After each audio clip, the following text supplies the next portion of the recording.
Okay. Oh boy, this is gonna look backwards. That's technically what it looks like. So, but good afternoon, everyone. Let's see here.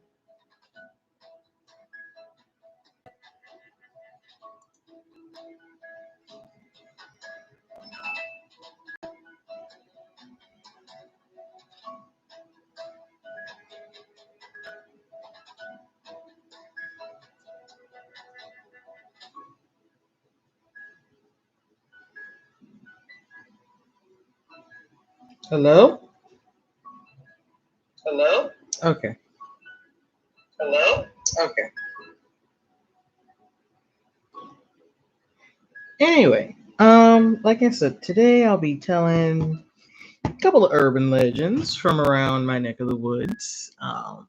And today I'll be doing this. It's technically a pop art sun, moon, and stars. I got it from supercoloring.com. And oh,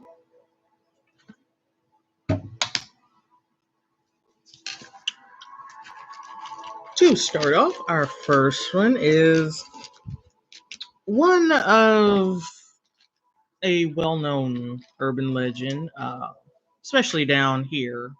Or, well, let me rephrase that. If you are a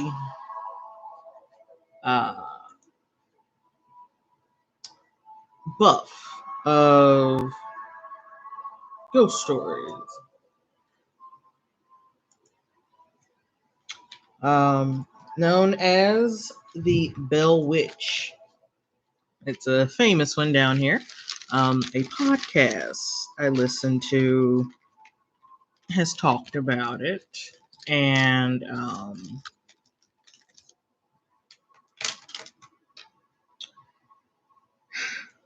it's a little creepy. I won't lie.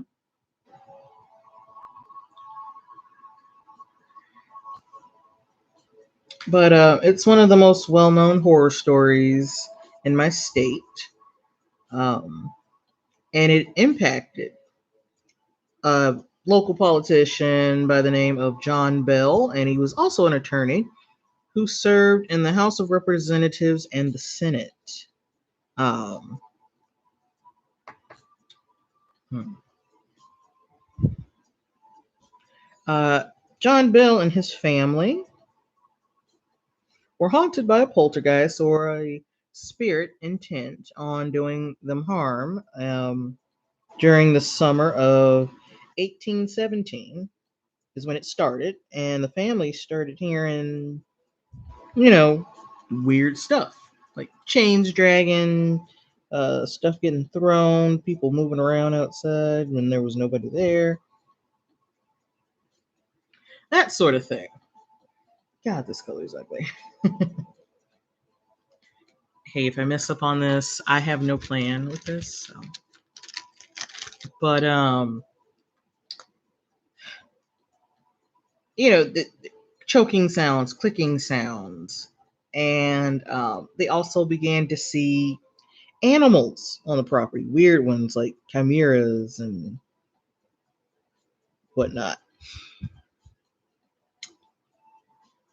And the spirit was known as the Bell Witch. Now, in the actual story, if anyone has ever heard of the last podcast on the left, um, they did a segment on this.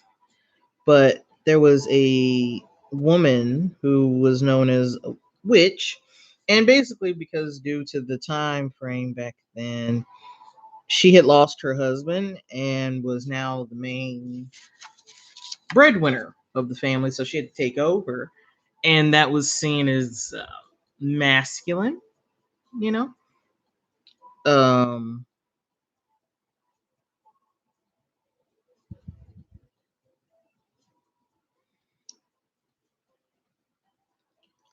well, she and John Bell did not get along, And so it was said that this woman, I can't remember her name right now, sadly.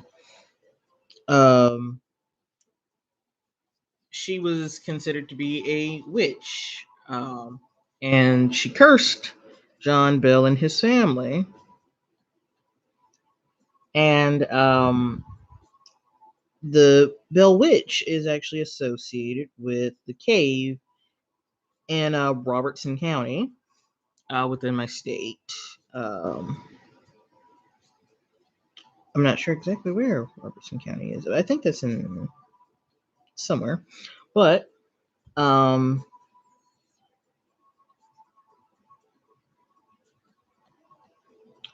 some believe that when the witch left the family alone, if at all, she sought retreat in the cave, and Betsy Bell, who was one of John's daughters, had gone to explore the cave on the property with some of her friends, and one of the boys got stuck in a hole.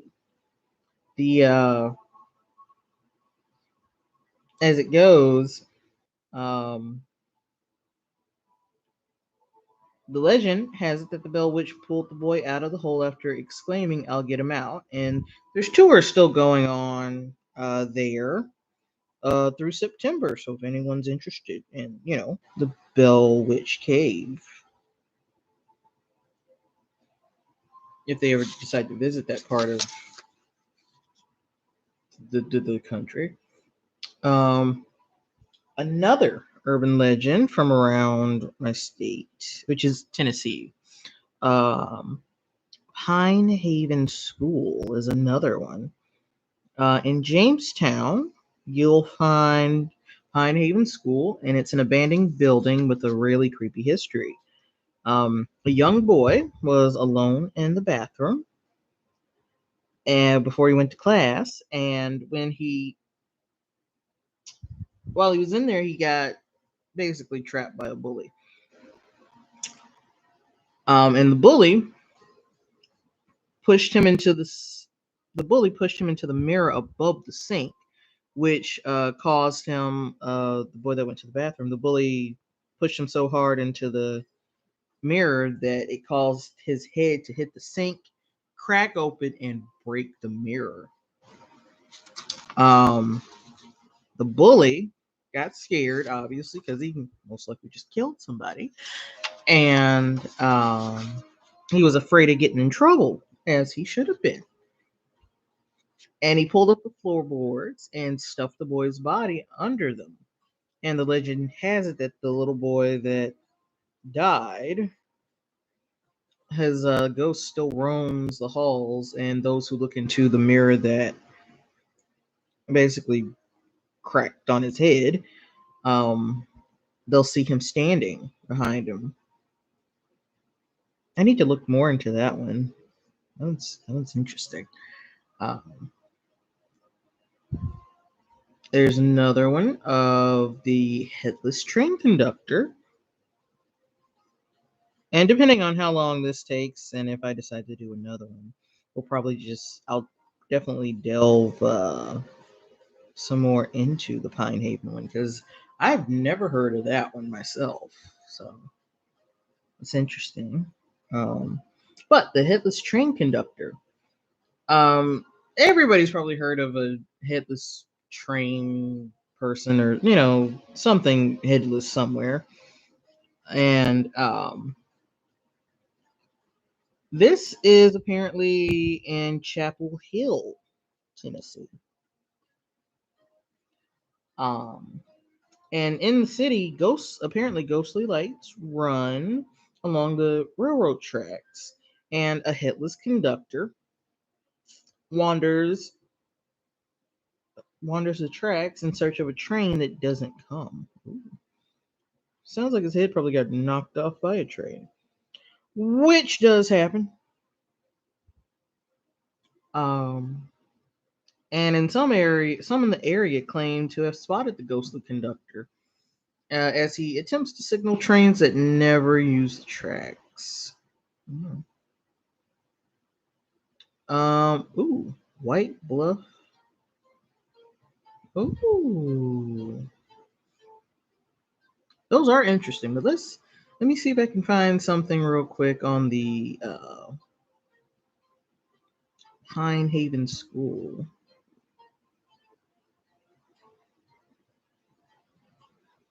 Real quick.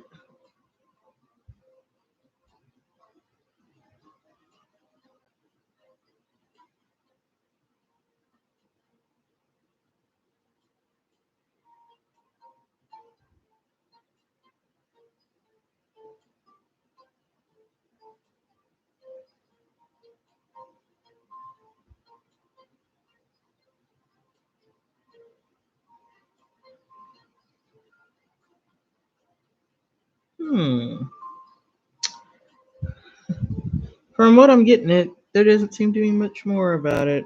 That would be something I'd have to like take time to look into because that's pretty interesting. I like ghost stories and things of that nature. Um, I mean, because that's the thing. Where I stay, there is the Chickamauga Battlefield, and it's easy to find it, but basically it was a big part of the Civil War back in the day, and um, the legend is that there's a ghost called Old Green Eyes up there, um, and it's said to be a Confederate soldier whose head was the only part of his body that was found after the dust settled. Um, after the battle, and if you walk the fields at night, it's said that a pair of glowing green eyes follow you, and that there is a creature that roams uh, the bloody battlefield Chickamauga at night.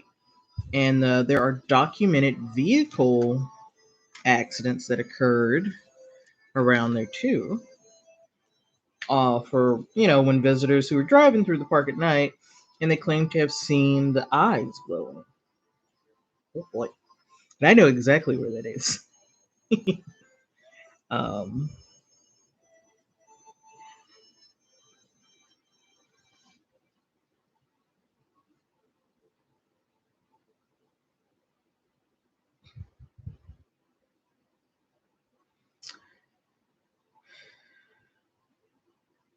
hmm. And they said that the haunting eyes frightened them to such a degree that they swerved off the road and immediately informed the park rangers. But the sightings are not just recent encounters. They The leering green eyes date back to the bloody Civil War Battle of Chickamauga, where the 125th Ohio Regiment saw a tiger-like creature with shining green eyes roaming through the dead and dying on Snodgrass Hill. I want because this was a really obviously Tennessee's in the South, so it's real rural still around here at times, especially depending on where you go. Um, but a tiger-like creature, I wouldn't be surprised if that was like a mountain lion or something. They just happen to have stripes for whatever reason, or whatever they considered to be a tiger back then. Um, Other soldiers on the same battlefield of the same battle claim to have seen the unnatural form of a man searching the dead for his cannonball decapitated head. Oh, fun! That had to be an interesting venture. Um, and there are beliefs that there are beliefs that the Green Eyes spirit existed long before the Civil War, when the Native Americans inhabited the land, and that would later become the battlefield of Chickamauga. However,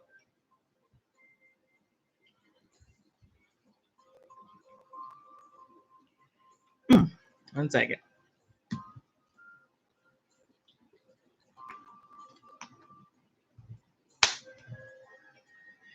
However, it is possible that the green eyes date back to the ancient times of the mound builders and soldiers and, well, guards, not soldiers, that say, oh, I read that wrong.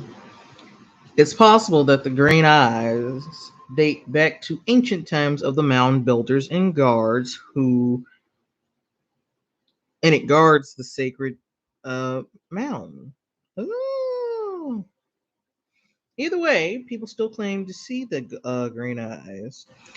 Long time ago, when I was a lot more social, I wanted to actually go ghost hunting.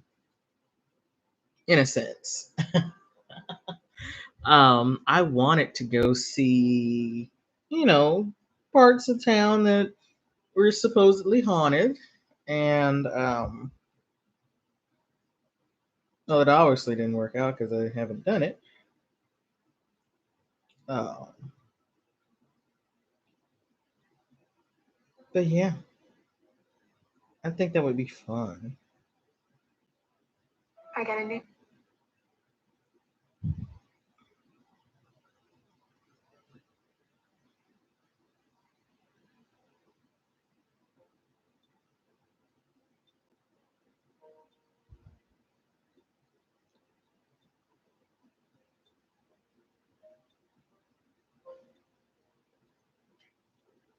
Sorry if I'm quiet. Something came through. My bad.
Okay, that's that. Ooh, ooh. This is interesting. This is one I've never heard either. I might try to fix why this is so cloudy. It's real cloudy. I don't like that. But in Walland, Tennessee, it's the Legend of Skinned Tom. Never heard of this one. Even when oh my, whoa, oh my, that's never happened before. Um, had a bubble on this, but in Walland, Tennessee, hmm, in life, Skin Tom was a good-looking guy who had a thing. He was a flirt, basically, like the ladies, and he started seeing a girl, not knowing she was married. Hmm. So same problems, different century. Eventually, her husband got wind of their little affair, or whatever you, and he vowed to have revenge on the both of them. Which I mean, eh, hmm. I have my thoughts, but not worried about it. He told his wife that he was going out of town for that weekend and then hid in the woods behind their house. As he guessed that evening, Tom showed up, invited, and he showed up to take the lady out, as one does. I mean, especially if he didn't know she was married. Though, I mean, ah, hmm. Anywho,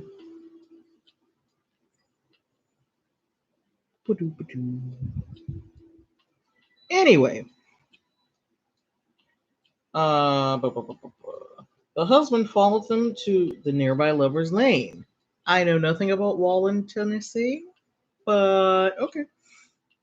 There's Lover's Lanes everywhere. Things were getting pretty hot and heavy, apparently. When all of a sudden, the car door was jerked open and Tom came face to face with a very big and very angry man wielding a hunting knife. Oh dear God. Yeah, I mean, I don't know what the time frame of this is just yet, if it even has it, but obviously they had cars, so who knows? Probably 60s, maybe. I don't know. But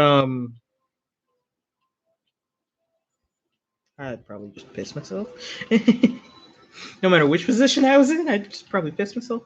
And the girl is screaming, oh no, it's my husband. And he's like, yeah, that's right. And I'm about to teach you a lesson you'll never forget. He pulled her out of the car and stabbed her in the stomach once with the knife and then threw her to the side.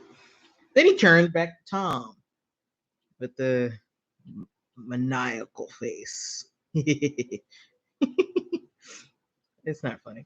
But of course, Tom's like, don't hurt me, please don't hurt me. And the guy, the husband, well, obviously Tom's finally like, dude, I didn't know, don't hurt me, don't kill me. I didn't know she was married. If she would have told me, I wouldn't have done it. Like, let me go, man, please. Just let me go. But the wronged husband didn't listen, obviously. And he dragged Tom out of the car and then skinned him alive with the hunting knife. It is said that the wife saw this happen. She lived from that stab wound however long and watched her husband skin Tom alive. And then the husband went back to town and turned himself in. When the police arrived, they found the wife. She was still alive, miraculously, I guess. I mean, again, depending on the time frame, I'm not sure what the time frame is. But Tom was nowhere to be found, and he had just been skinned. Ooh. They say he's still hanging around Lover's Lane, waiting to catch a couple and teach them the same lesson his girlfriend's husband taught him. And he's described as a bloody, skinless body in 20s clothes. Okay, so this is 1920s. Oof. Oh, ugh. And he's carrying a knife. He's carrying the knife he himself was skinned with. And all the teenagers around there grow up saying, "Don't go to Lover's Lane if you don't want to be skinned by Tom." I mean, yes, that sounds like. I mean,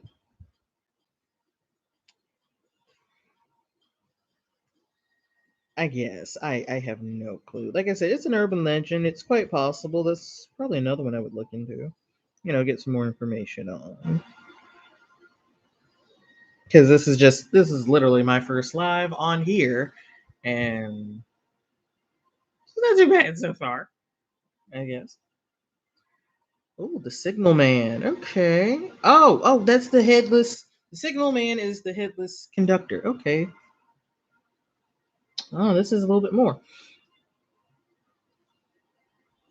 He's from Chapel Hill, and Chapel Hill is known for its ghostly lights that run along the town's railroad tracks. And this headless conductor, is usually seen on the side walking. Apparently, this guy was named Skip Adget, and the legend, shared over several decades, claims that the young man was hit and killed by a train while along the tracks. Just said that. Um, yeah. I made that I threw that idea out there that he would probably got hit by the train and lost his head because apparently this happened before. A lot down here. Anyway, his story is just one variation of the ghost lights in Chapel Hill and is considered it's considered to be one of the state's most haunted legends. Ooh. There's even a song. Many years ago, along the railroad track one night, a man was walking home and held a lantern for his light. He never heard the whistle scream or the mighty engine pound. He never even knew it when the freight train ran him down. The engineer ran back in time to see the poor man die, but as he neared the tragic spot, a light rose in the sky. The lamp the man carried was never found at night. Now the old folks say above the track his lantern shining bright. And still his lantern shines, watching every freight train go by. There's a ghost light shining in the Chapel Hill sky. Hmm.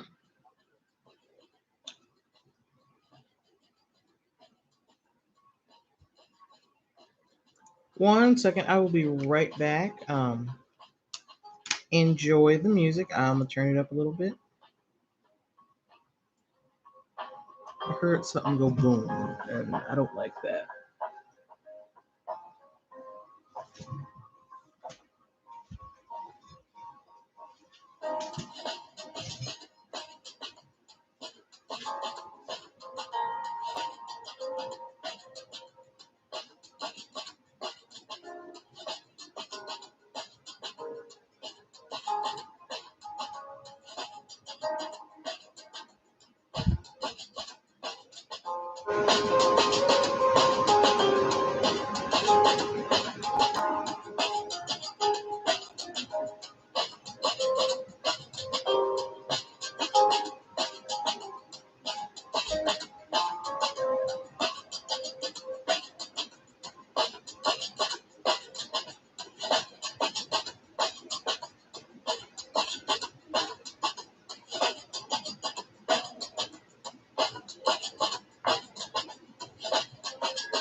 Hey,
okay.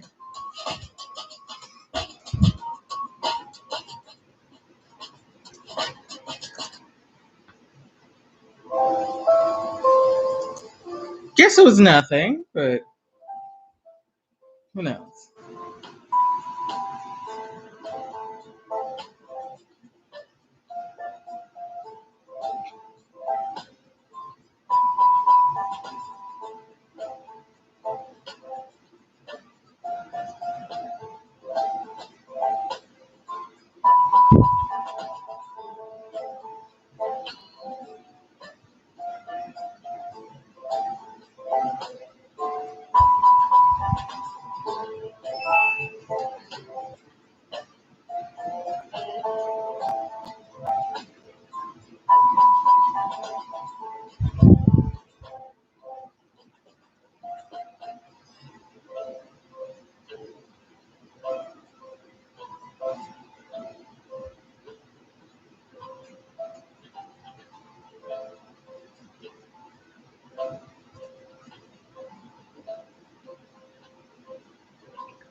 Yeah, sorry, just something happened. I heard something, I went and looked, there was nothing there. So, anyway, as we were on the Ghost Lights of Chapel Hill, several pictures have been taken along the tracks that allegedly show the light. And over the years, people have come from all over to spend the night there and throw watch parties. And it's apparently one of the top most haunted places in the country. Interesting. Ooh. The White Screamer. This is another one I've never heard of when I used to look up stuff. Like, I'm really into ghost stories, urban legends, true crime stuff. But I'll save the true crime for other folks because.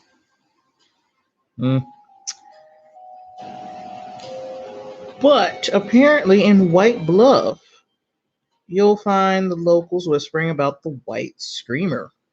Ooh. So some claim to have seen the hulking white creature, while others merely lock their deadbolts at night. And the legend has it that an old couple lived in the woods and hid their terrifyingly ugly child in the basement.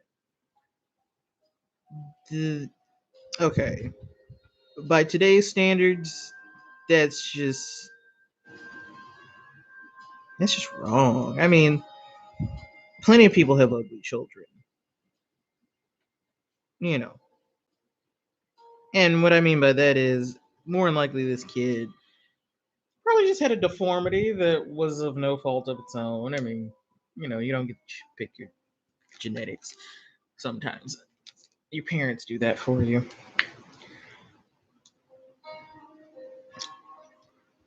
And apparently, when the kid grew up, when it got old enough, it escaped and it killed the parents and went streaking in the woods, only able to scream with abandon in the chill of night.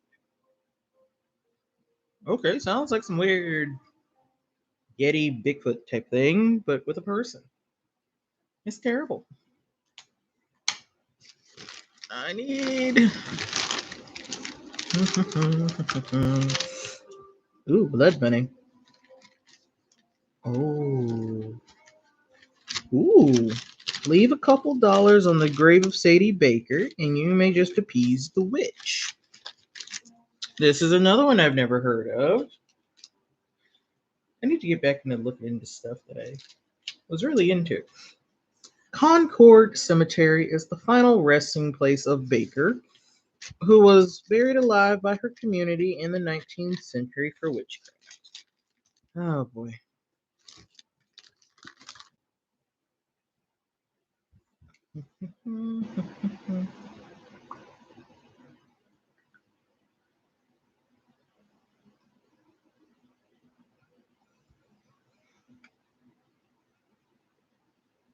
In other words, don't go walking in the graveyard at night because the locals swear they see her wandering amongst the tombstones. Now, this is a part of American history I will never fully understand. Why the burying? What did? I know what was technically considered witchcraft. It's just stupid to me, is all. You know, like.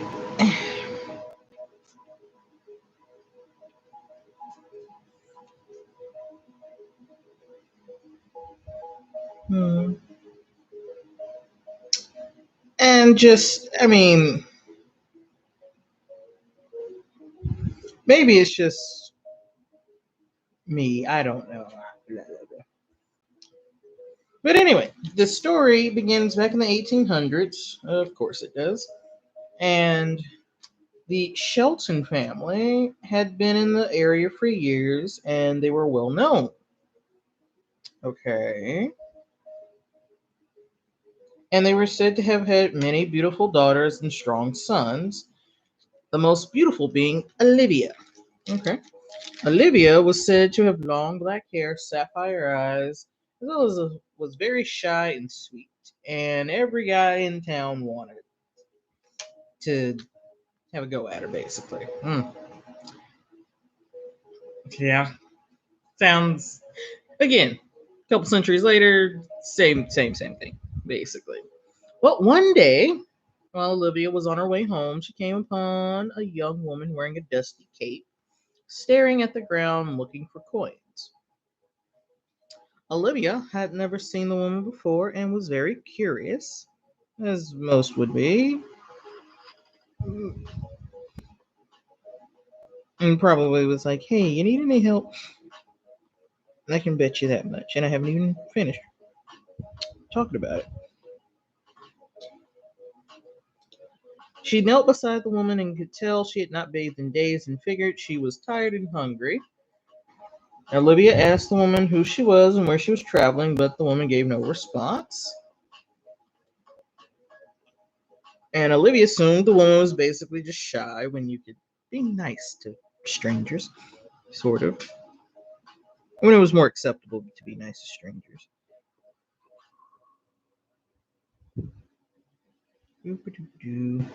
And so the lady followed Olivia home. And when she brought her home, her mother and sisters began to clean her up. And as soon as the filthy cake was taken away, the woman's breathtaking beauty began to shine through. She apparently was blonde with jade green eyes and alabaster skin. Okay. I can see that. Reminds me of something I played the other day. While she was in her early 20s, her frame was so petite that she easily fit into Olivia's clothes. The other girls were instantly jealous and curious as to who this mysteriously beautiful woman was and why she did not talk. As weeks went by, the girls all grew increasingly jealous of this beautiful stranger, whom they now called Sadie Baker. And nobody knows how she got that name, they just sort of gave it to her, I guess.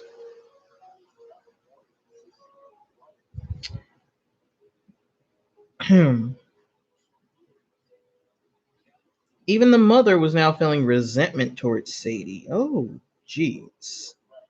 Not even your daughter. And you're okay. I mean, wait, was your husband trying to? I mean, whatever. Excuse me. Oh, so even the mom got jealous of Sadie and wanted to remove her from the home, but the father became infatuated with her and refused to let her leave. Oh, my. Well, there's that. Obviously.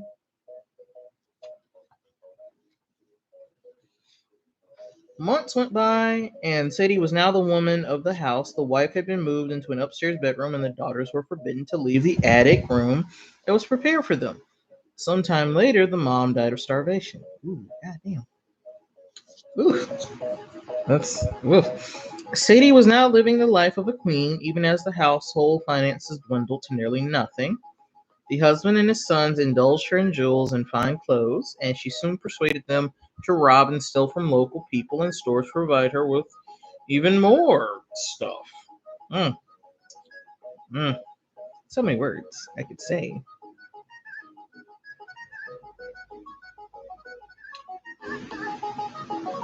It is said that every man who came before her fell under her spell, and soon the women of the town all gathered and decided to kidnap Sadie and prove that she was a witch. They staked her to a tree and performed numerous methods of torture, yet Sadie only laughed at them. I thought she wasn't talking. I guess after she got the mom out the way. So basically, I guess a Jezebel or a succubus or something? I don't know. Maybe.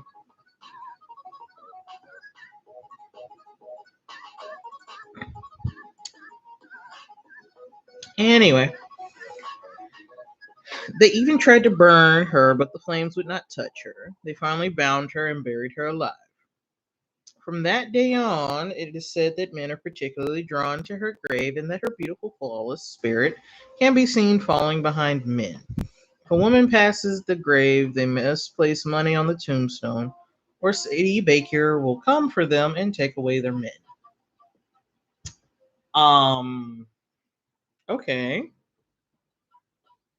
Extremely threatening. For no reason. Like, why? Vengeful spirits. Vengeful spirits.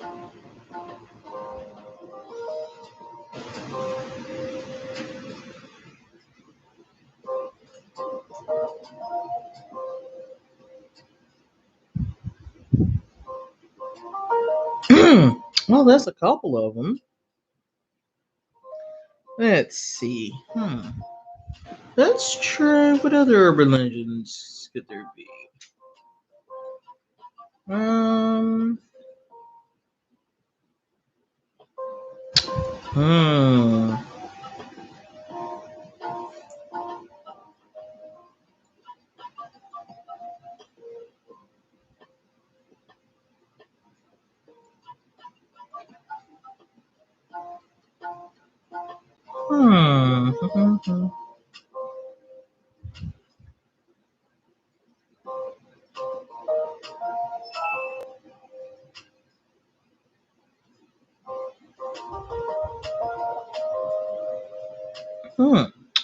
There's a baby train. What? Baby train urban legend? It's an urban legend in the US, the UK, and Australia. And one version of the myth is written down by an Australian author named Bill Scott. Tells of a little town on the coast not far north of Sydney where the birth rate was 3 times the average of all the rest of Australia. And that was so unusual that the government sent someone out to the town to investigate the cause of it. When the official arrived, he found children everywhere he looked. Even the local school had those temporary classrooms all over the place to fit them in. They had a special maternity wing in the local hospital. Oh, dear Lord. Hmm.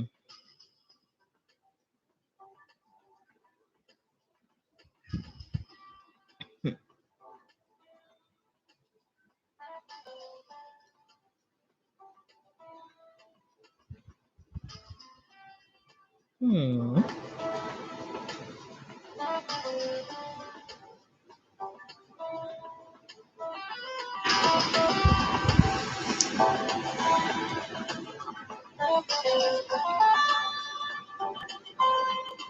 And see, the man was mystified for a while, and the people there didn't seem different from people in other small towns, so he couldn't understand why there were 3 times as many children. After a few nights in the town, he figured it out. This particular town was right by the main railway line, and the train was delivering mail right past the town, and thus blew its whistle when it stopped. Since it was too early to get up and it was too late to go back to sleep again, the adults had to find something to do in bed while waiting. So, okay, out of boredom. Okay. I mean, hey, no birth control or late. Well, I mean, hey, you just start popping out kids because you're bored. All right.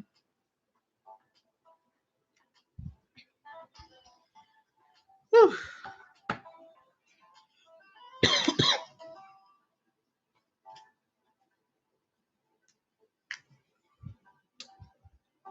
Mm. Yeah, that's oddly strangely enough. That's not that weird because I remember it's been years since this happened. But the city here was without power for a little while, and by and it was during the summer, so by like 6, 7 o'clock, um, it was dark outside, or well, like at 8. But by the time it got dark, there was no power, so you couldn't do anything. And like I said, it was like too early to go to bed, too late to do other stuff. So you know,